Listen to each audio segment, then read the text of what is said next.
ভুল সিমেন্ট আপোনালোকে ব্যৱহাৰ কৰাৰ কাৰণে আপোনাৰ ঘৰখন ফাটিব পাৰে। সিমেন্টত আমি প্ৰব্লেম পাই আছো। আমাৰ এগ্ৰিমেন্টৰ পৰা সেই সিমেন্টসমূহ আমি একেবাৰে আঁতৰাই দিবলৈ গৈ আছো। নমস্কাৰ সকলোকে, আজি অলপমান আমি সিমেন্টৰ কথা পাতিম। মানে অকল যে মিস্ত্ৰীৰ কামৰ ভুলৰ কাৰণেহে যে আপোনাৰ ঘৰখনত ক্ৰেক আহিছে বা আপোনাৰ ঘৰখন ফাটিছে তেনেকুৱা ৰিজন নহ'ব পাৰে। হয়তো সিমেন্টৰো কিছুমান ভুল সিমেন্ট আপোনালোকে ব্যৱহাৰ কৰাৰ কাৰণে আপোনাৰ ঘৰখন ফাটিব পাৰে।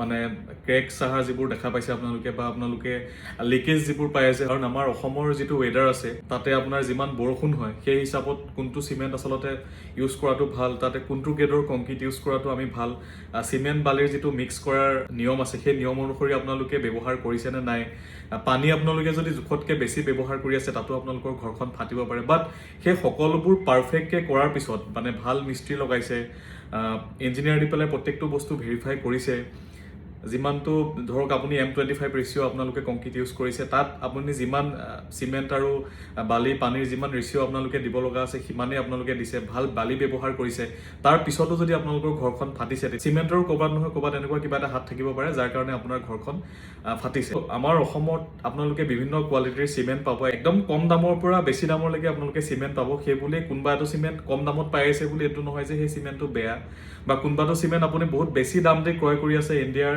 বা অসমৰ নাম্বাৰ 1, নাম্বাৰ 2, নাম্বাৰ 3, নাম্বাৰ 5 তেনেকুৱাত আছে, সেই চিমেণ্টটো যে ভাল তেনেকুৱাও নহয়। কাৰণ আমি যিমান ঘৰ বনাই আছোঁ কোনো ধৰণৰ মেটেৰিয়েলৰ লগত কম্প্ৰমাইজ নকৰোঁ। ক্লাইণ্টে আমাক যিখিনি সামগ্ৰী চিলেকশ্যন কৰি দিয়ে, এইটো ৰড লাগিব, এইটো চিমেণ্ট লাগিব, আমি সেইটোৱে দিওঁ। মাৰ্কেটত এটা নাম বনাই লৈছে কিছুমান চিমেণ্ট কোম্পানীয়ে, যিবিলাক বস্তু নামত চলি থাকে অকল, কিন্তু তেওঁলোকৰ লং টাইমৰ কাৰণে সেই চিমেণ্টটো ব্যৱহাৰৰ কাৰণে উপযোগী নহয়।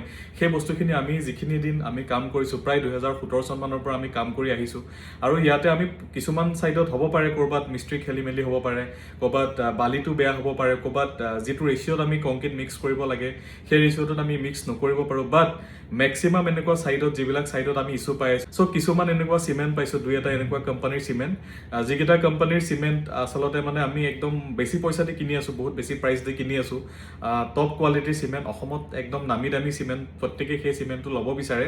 বা তেনেকুৱা চিমেণ্টত ক্ৰেক চাহাৰ মানে যিটো যিমান ক্ৰেকছ ওলাই আছে, চ' তেনেকুৱা চিমেণ্টত আমি মেক্সিমাম পাই আছোঁ।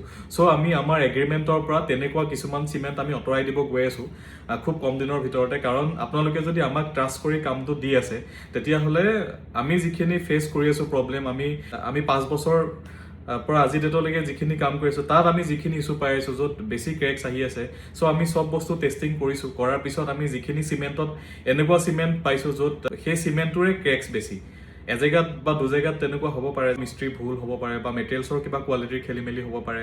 যি ধৰণে আচলতে চিমেণ্ট আৰু পানী বালি এই প্ৰত্যেকটো বস্তু মিক্স কৰিব লাগে, মই খুব সহজ ভাষাত কৈ আছোঁ যাতে প্ৰত্যেকে বুজি পাওক। সেই কামখিনি পাৰফেক্ট কৰাৰ পিছতো যিবিলাক চিমেণ্টত ক্ৰেকছ আহিছে, সেই তেনেকুৱা চিমেণ্টবিলাক আমাৰ এগ্ৰিমেণ্টৰ পৰা আমি আঁতৰাব গৈ আছোঁ। আৰু আমি কাৰো নাম ক'ব নোৱাৰোঁ, কাৰো নাম নকওঁ আচলতে। কাৰোবাৰ যদি নাম কওঁ তেতিয়াহ'লে এনেকুৱা এটা বস্তু চিমেণ্ট ঢেৰ তেওঁলোকৰ সাৰি যোৱাৰ হাত থাকে। ধৰক আপোনাৰ কৈ দিব যে বালিটো বেয়া আছিল, কৈ দিব যে পানী বেছি হৈ গ'ল, এনেকুৱা ধৰণৰ বিভিন্ন ধৰণৰ আছে কথা বতৰা।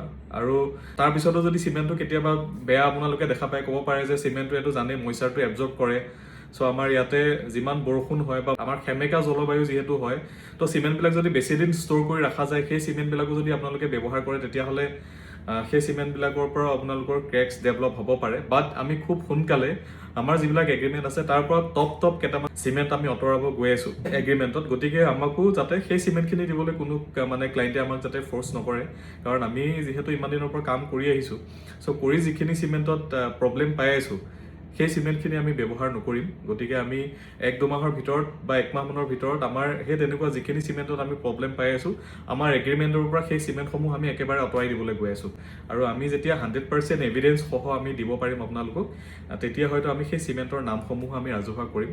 আৰু মন নাই আৰু ইমান দুশ্মন গোটাই ল'বলৈ মোৰ, তথাপিতো আমি নিজে যিখিনি কাম কৰি আছোঁ আমি যাতে ছেফকৈ কাম কৰোঁ সেইখিনি ৰাইজৰ ওচৰত ক'লোঁ। আমাক যদি বিশ্বাস কৰি কামটো দি আছে তেতিয়াহ'লে অকল চিমেণ্ট যদি চাই অকল আমাৰ অসমত টপ 1, টপ 2, টপ 3, টপ 5 কোন আছে সেইটো চাব নালাগে, আপোনালোকে নেশ্যনেল লেভেলত চাওক যে ইণ্ডিয়াত টপ 1 কোন, টপ 2 কোন, টপ 3 কোন আছে। বিভিন্ন আৰু ভাল কোৱালিটিৰ চিমেণ্ট আছে, সেইবিলাকৰ মই নাম আমি কি চিমেণ্ট ইউজ নকৰোঁ সেইটোতো মই ক'ব নোৱাৰিম, বা কোন চিমেণ্ট বেয়া সেইটো মই আপোনালোকক ক'ব নোৱাৰিম, কিন্তু আমি কি চিমেণ্ট আমি ব্যৱহাৰ কৰিম সেই চিমেণ্টখিনিৰ নাম আপোনালোকক খুব সোনকালে আমি অৱগত কৰাম। ধন্যবাদ সকলোকে।